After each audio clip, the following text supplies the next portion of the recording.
Tea கடையில் ஏற்பட்ட cylinder கசிவால் திடீர் தீ விபத்து. சாதுரியமாக செயல்பட்டு உடனடியாக தீயை அணைத்த போலீசாருக்கு குவியும் பாராட்டு. கோவை பந்தயசாலை காவல் நிலையம் அருகே டான் டீ கடை செயல்பட்டு வருகிறது.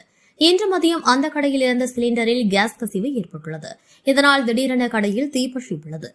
இதனைத் தொடர்ந்து தீயணைப்புத் துறையினருக்கு அருகில் இருந்தவர்கள் தகவல் கொடுத்துள்ளனர். ஆனால் தீயணைப்புத் துறையினர் வருவதற்கு முன்பு அருகில் இருந்த பந்தயசாலை காவல் நிலைய காவல்துறையினர் காவல் நிலையத்தில் வைக்கப்பட்டிருந்த தீயணைப்பு கருவியினை எடுத்துக்கொண்டு டீ கடையில் ஏற்பட்ட தீயை அணைத்தனர். பெரும் அசம்பாவிதங்கள் ஏற்படுவதற்கு முன்பு சாதுரியமாக செயல்பட்டு டீ கடையில் ஏற்பட்ட தீ விபத்தை கட்டுப்படுத்திய காவல்துறையினரை பலரும் பாராட்டி வருகின்றனர்.